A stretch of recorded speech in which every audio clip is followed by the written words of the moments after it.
عربوں میں عادت تھی کہ جب اطلاع ملتی تھی نا کہ بیٹی پیدا ہوئی ہے تو خوش ہونے کے بجائے چہرے پہ سیاہی آ جاتی تھی, سارا دن چہرہ سیاہ رہتا تھا. یہ کیا ہو گیا؟ ان کے ہاں بیٹیوں کا یہ مقام تھا. یتوارا من القوم من سوء ما بشر بی, فرمایا جو اسے خوشخبری دی گئی ہے نا بچی کی, اس کی برائی کا اس کے چہرے پہ ایسا اثر, اور وہ اتنی ذلت محسوس کرتا تھا کہ یتوارا من القوم, سارا دن اپنی قوم سے منہ چھپاتا تھا, سارا دن اپنی قوم سے منہ چھپاتا تھا.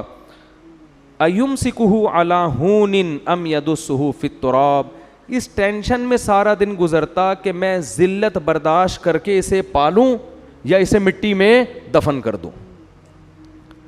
یہ کس کی عادت تھی؟ عربوں کی. بیٹی کی پیدائش پہ چہرہ کیا ہو جاتا تھا؟ سیاہ, اور ذلیل ہو کے چھپتا پھرتا تھا. میں نے وہ قبرستان دیکھا ہے جہاں بیٹیوں کو دفن کیا جاتا تھا, آج بھی موجود ہے, جو بھی جاتے ہیں دیکھ سکتے ہیں. ان مشرکین پر ہمیں تعجب نہیں ہے, تعجب آج کے پڑھے لکھے لوگوں پر ہے کہ جو نسل روکتے ہیں اس خوف سے کہ کہیں بیٹی پیدا نہ ہو جائے. اور میں نے خود آج کے جنگلیوں کو بچی کی پیدائش پہ روتے ہوئے دیکھا ہے. پہلے مجھے یقین نہیں آتا تھا, لیکن پڑھے لکھے جنگلی, پڑھے لکھے جاہل, ان کو میں نے اب بھی دیکھا ہے بچی کی پیدائش پہ آنسو بہاتے. یہ کیا ہو گیا؟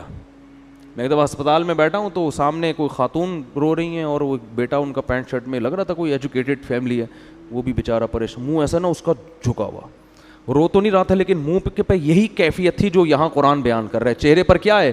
ذلت. تو ماں اس کو تسلی دے رہی ہے, اور رشتہ دار کہہ رہے ہیں بھائی ہائے بیچارے کا منہ اتر گیا, پہلے بھی بیٹی ہوئی تھی اب بھی کیا ہو گئی؟ بیٹی. اس سے پتہ چلتا ہے کہ یہ لوگ خدا پر ایمان نہیں رکھتے. ان کو کوئی ضرورت نہیں ہے اپنے آپ کو مسلمان کہیں, شناختی کارڈ میں تمہاری نمازوں کی اللہ کو کوئی ضرورت نہیں ہے. سب سے پہلے اللہ دیکھتا ہے کہ تمہارا اللہ پر ایمان اور توکل کتنا ہے. بیٹی کس نے دی ہے؟ تیری ماں بھی تو کسی کی بیٹی ہے نا جس نے تمہیں جنا ہے, وہ نہ ہوتی تو تم پیدا ہوتے. تو یہ بڑی جب اللہ ختم نہ آپ کی ڈکشنری سے, تو پھر بہت بڑی درندے بنو گے, یہ بتا دوں, بہت بڑی درندے. وہی ہوگا کہ جانوروں کے تو حقوق ہوں گے, انسانوں کے حقوق نہیں ہوں گے. بلیوں کے حقوق ہیں, ماں باپ کے حقوق نہیں ہیں. آج کل دوستوں کو پالا جا رہا ہے. ایئر ہوسٹس کے حقوق جانتے ہیں. بیٹی پہ اپنی اولاد پیدا ہو رہی ہے اور اس گدھے کا منہ سوج رہا ہے. مجھے تو دل چاہ رہا تھا میں رکھ کے اس کے گدھے کو ماروں کھینچ کھینچ کے. بے غیرت آدمی, تو پڑھا لکھا ہے, تجھے شرم, تجھے خدا پر ایمان نہیں ہے کیا؟ تو یہ لڑکی, یہ اللہ کی مخلوق پہلے ہے, بے غیرت تیری بیٹی یہ بعد میں ہے. یہ اللہ نے اپنی مخلوق کو پیدا کیا ہے, اس کا نظام ہے, ہمیشہ سے پیدا ہو رہی ہیں اور قیامت تک ہوتی رہیں گی. اور تجھے اتنی شرم نہیں آتی کہ جس خدا نے تجھے پال پوس کے جوان کیا, اس بیٹی کا رزق بھی وہ تجھے دے گا. تیری بیوی کی چھاتیوں میں دودھ پیدا کیا اس نے اس بچی کی پیدائش پر, یہ بتانے کے لیے کہ اس کو بھی میں ہی کھلاؤں گا جیسے بیٹے کو میں کھلاتا ہوں. تو بے شرمی کی انتہا ہے, بے غیرتی کی انتہا ہے. اور یہ ہیں پڑھے لکھے, یہ کیا کہلاتے ہیں؟ پڑھے لکھے لوگ. جہالت ہے یہ. ہمارے نبی صلی اللہ علیہ وسلم نے اس ماحول میں آنکھ کھولی ہے کو زندہ دفن کیا جا رہا ہے, اور قرآن کیفیت بیان کر رہا ہے یتوارا من القوم من سوء ما بشر بی, کہ سارا دن اس کا چہرہ سیاہ رہتا تھا.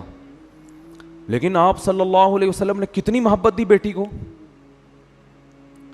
نماز میں اپنی بیٹی کو نواسی کو کندھے پہ اٹھا کے 4 رکعتیں آپ نے ظہر کی پڑھائی ہیں. حالانکہ بچوں کو کندھے پہ بٹھا کے نماز پڑھنا سنت عمل عام معمول نہیں ہے. آپ نواسی کو کندھے پہ اٹھا کے 4 رکعتیں پڑھائی ہیں. جب رکوع میں جاتے تو اٹھا کے نیچے کر دیتے, اور جب اگلی رکعت میں کھڑے ہوتے پھر اٹھا کے کندھے پہ بٹھا دے. اتنی محبت آپ نے اپنی کسی اولاد کو, بلکہ کسی بچے کو بھی نہیں دی ہوگی. بھائی زیادہ زیادہ اتنی محبت دے دی نا, کسی بچے کو گود میں اٹھا لیا.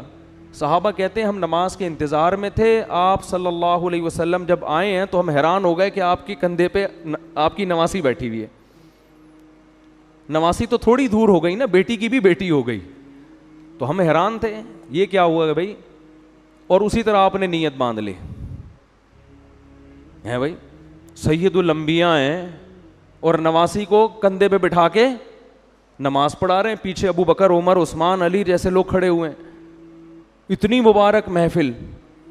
اب حیران ہے صحابہ, فرماتے ہیں جب رکوع میں گئے نا تو اس کو اٹھا کے, کیونکہ گر جائے گی نا وہ, چلو اب ایک دفعہ نیچے رکھ لیا تو کافی ہے, اگلی رکعت میں کھڑے ہونے سے پہلے دوبارہ اٹھا کے کندھے پہ بٹھایا اس کو. چاروں رکعتیں اس طرح سے پڑھی ہیں. علماء کہتے ہیں اس میں حکمت یہ تھی, عربوں کے دل سے بیٹی کی نفرت کو کھرچ کھرچ کے نکالنا. اتنا پروٹوکول تو حسن حسین کو بھی نہیں دیا آپ صلی اللہ علیہ وسلم نے, ان کو بھی کندھے پہ بٹھایا ہے, خطبے میں گود میں اٹھایا ہے, نماز کندھے پہ بٹھا کے 4 رکعتیں نہیں پڑھائی ہیں. تو کیا کس مذہب سے تمہارا تعلق ہے اور تم منہ بنا رہے ہو؟ بھائی 10 بیٹیاں ہو جائیں, 15 ہو جائیں, 16 ہو جائیں, 20 ہو جائیں, کوئی بات نہیں, اللہ کی نعمت ہے, خوش ہو اللہ کے. اور اللہ بیٹا دے کے اس کو نافرمان بنا دے, تمہارے سر پہ جوتے لگا رہا ہو, وہ اچھا لگے گا پھر؟ تو جو دے رہا ہے اللہ اس پہ بولو نا بھائی شکر ادا کرو. نہ نسل روکو اس نیت سے کہ میرے 6 بیٹیاں ہو گئی ہیں, 7ویں بھی کہیں بیٹی نہ ہو جائے. بعض لوگ کیا کرتے ہیں, بیٹا ہو گیا تو نسل روکتے ہیں کہ بس اب نہیں چاہیے, بیٹی ہو گئی تو بیٹے کی لالچ میں نسل بڑھاتے ہیں. اس سے کیا ہو رہا ہے, جو قدرت کا ایک نظام ہے نا, لڑکے اور لڑکی کا جو ریشو ہونا چاہیے, گروتھ ریشو, وہ کیا ہو رہا ہے, خراب. جن کے لڑکیاں ہو رہی ہیں وہ لڑکے کی لالچ میں ہونے دے رہے ہیں, جو لڑکے ہو گئے تو 1-2 کے بعد بریک لگا دی. او بھائی غیر مسلموں پہ یہ چیزیں سوٹ کرتی ہیں. ہم کلمہ گو لوگ ہیں, ہم اللہ کو مانتے ہیں, ہمیں یہ پتہ ہے کہ اللہ نے بیٹی اور بیٹے دونوں کے لیے یہب لمن یشاء استعمال کیا ہے, کہ جس کو چاہتا ہوں بیٹے گفٹ کرتا ہوں. ہبہ گفٹ کو کہتے ہیں. وہب لمن یشاء یہب لمن یشاء اناسا, جس کو چاہتا ہوں بیٹیاں گفٹ کرتا ہوں. تو بیٹیاں گفٹ ہوتی ہیں, خود گاڈ گفٹڈ ہیں یہ. اور نبی صلی اللہ علیہ وسلم نے ارشاد فرمایا, جس کی 3 بیٹیاں ہوئیں اور اس نے ان کی صحیح کفالت کی, ان کی تربیت کی اور ان کا صحیح جگہ نکاح کر دیا, میں اس کے لیے جنت کی ضمانت دیتا ہوں. اور آپ نے یہ بھی فرمایا, کن لہ حرزا من النار, یہ بیٹیاں ماں بھی اس میں داخل ہے, والدین اور جہنم کے درمیان آڑ بن جائیں گی. کہ اللہ اگر کسی کوتاہی کی وجہ سے ان کے والدین کو جہنم میں ڈالے گا نا, کچھ کوتاہیاں ہو گئیں, تو رکاوٹ کون بنے گا؟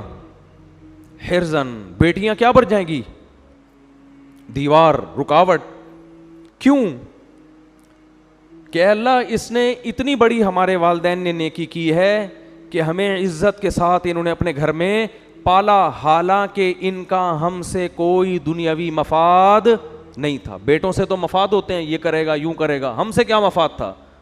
ہمیں تو رخصت کرنا تھا انہوں نے سسرال, تو وہ اپنی اس احسان کا واسطہ دیں گی. تو صحابہ تو بیٹیوں پہ خوش ہوتے تھے بھائی, پتہ نہیں کس کا کہاں سے یہ کون سی قوم سے کون سے ڈرامے دیکھ رہے ہیں, کون سے فلمیں دیکھ رہے ہیں, کون سے کیا دیکھ رہے ہیں جس کی وجہ سے یہ نحوست تو ہو رہا ہے. وہ ترس کھا رہے ہوتے ہیں لوگ, کسی کی تیسری بچی ہو جائے نا ترس کھا رہے ہوتے ہیں.